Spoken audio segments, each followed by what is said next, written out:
오늘의 말씀은 예레미야 21장 1절에서 14절까지입니다. 6절까지만 읽겠습니다. 여호와께로부터 예레미야에게 말씀이 임하니라. 시드기야 왕이 말기야의 아들 밧수훌과 제사장 마세야의 아들 스바냐를 예레미야에게 보내니라. 바벨론의 느부갓네살 왕이 우리를 치니 청컨대 너는 우리를 위하여 여호와께 간구하라. 여호와께서 혹시 그의 모든 기적으로 우리를 도와 행하시면 그가 우리를 떠나리라 하니, 예레미야가 그들에게 대답하되 너희는 시드기야에게 이같이 말하라. 이스라엘의 하나님 여호와께서 이와 같이 말씀하시되 보라, 너희가 성 밖에서 바벨론의 왕과 또 너희를 에웃산 갈대아인과 싸우는 데 쓰는 너희 손의 무기를 내가 뒤로 돌릴 것이요 그것들을 이 성 가운데 모아들이리라. 내가 든 손과 강한 팔 곧 진노와 분노와 대노로 치니 너희를 칠 것이며, 내가 또 사람이나 짐승이나 이 성에 있는 것을 다치리니 그들이 큰 전염병에 죽으리라 하셨다 하라. 여러분, 오늘 본문을 보면 시드기야 왕이 나옵니다. 여러분, 이 시드기야는 누구냐면 남유다의 마지막 왕입니다. 그런데 지금 이 시드기야가 어떤 모습을 보여줍니까? 예레미야에게 사람을 보냈다라는 거예요. 그리고 사람을 보내는 이유는 무엇이냐면 2절 말씀을 보면 바벨론의 느부갓네살 왕이 남유다를 공격했기 때문이라는 거예요. 여러분, 즉 예레미야가 선포했던 예언이 하나 둘씩 이루어지기 시작하는 거죠. 설마 했는데 진짜로 바벨론이 공격하는 거예요. 그리고 그 공격은 남유다의 힘만으로는 감당할 수 없는 거죠. 그래서 그러한 하나님의 심판을 말하고 다녔던 예레미야를 지금 시드기야가 급히 찾기 시작한 겁니다. 여러분, 그런데 참으로 재밌는 것은 무엇이냐면 이 시드기야가 예레미야에게 사람을 보낼 때 어떤 사람들을 보냈냐면 1절 말씀을 보니까 말기야의 아들 밧수훌과 제사장 마이세야의 아들 스바냐를 보냈다는 거예요. 여러분, 그런데 밧수훌이 어떠한 사람입니까? 우리가 어제 본문에서 살펴보았듯이 예레미야를 때리고 감옥에 가두었던 제사장인 거죠. 여러분, 이 밧수훌은 예레미야가 전하는 하나님의 말씀을 무시했던 거예요. 그러니까 그들은 분명 이 예레미야를 미친 사람 취급했고 말도 안 되는 예언이라고 생각했던 사람들입니다. 그리고 왕인 시드기야도 이 예레미야가 선포했던 심판을 애초에 믿지 않았던 사람이죠. 여러분, 그리고 이 뜻이 뭡니까? 여러분, 이들은요 다 끝까지 회개하지 않았던 자들이라는 거예요. 그런데 오늘 이들이 예레미야에게 어떠한 요청을 합니까? 2절 말씀을 보니까 예레미야에게 기도를 요청한다라는 거예요. 그러면서 예레미야에게 하나님께 간구하여 기적을 베풀어 주기를 간구하라는 부탁을 하는 거예요.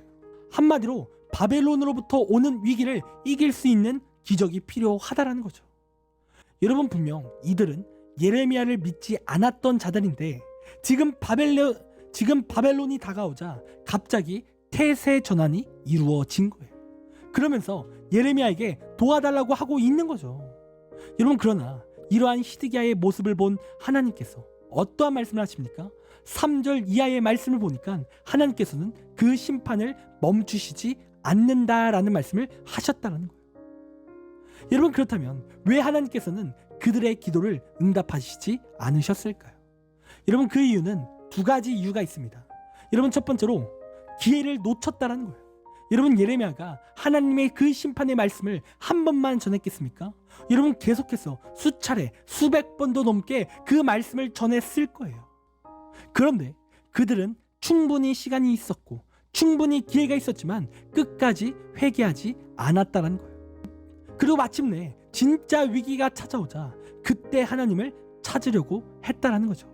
그러니까 그들은 기회를 다 놓친 거예요. 미리 회개하지 않고 문제가 터지자 그때 회개를 하니 그들의 소리를 하나님께서 듣지 않으신 거죠.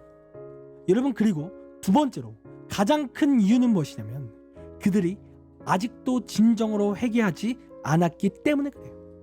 여러분, 보세요. 오늘 시드기야 왕이 회개하는 장면이 있습니까? 여러분, 없어요.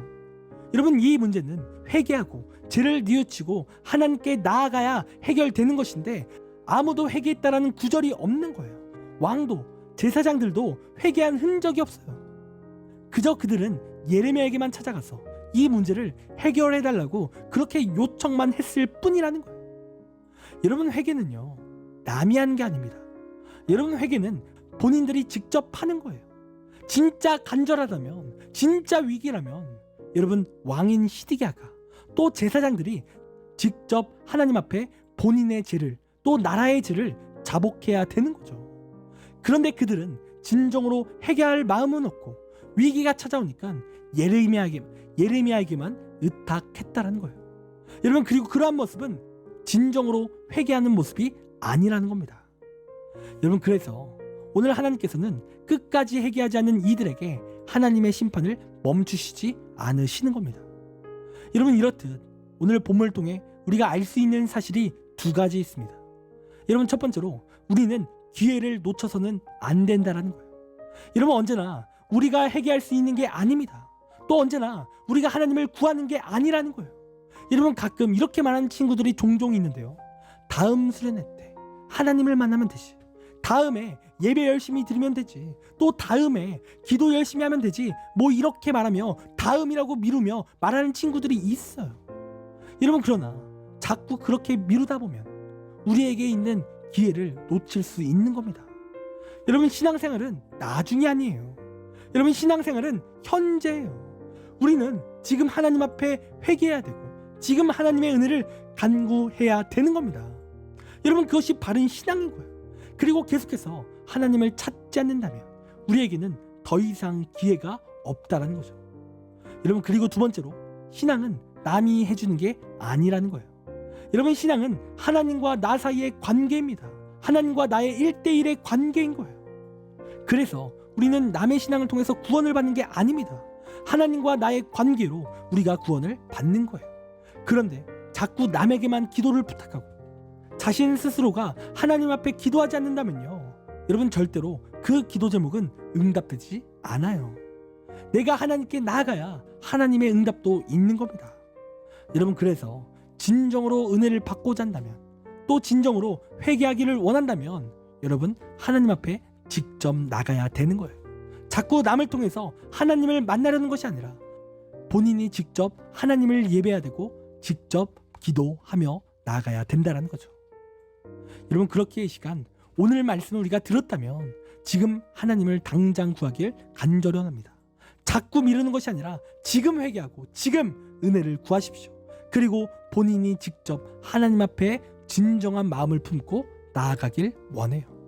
여러분, 우리가 그렇게 진정으로 하나님 앞에 나아갈 때 하나님께서는 우리의 죄를 용서하시고 우리에게 놀라운 은혜와 능력으로 반드시 함께 하십니다. 그러니 이 시간 하나님께 직접 지금 나아가는 우리의 귀한 삶이 되기를 간절히 원합니다. 기도하겠습니다. 하나님, 우리의 삶이 하나님께 지금 나아가기 원합니다. 자꾸 미루는 신앙이 아니라 지금 하나님 앞에 바로 서 있는 그러한 관계가 되기 원합니다.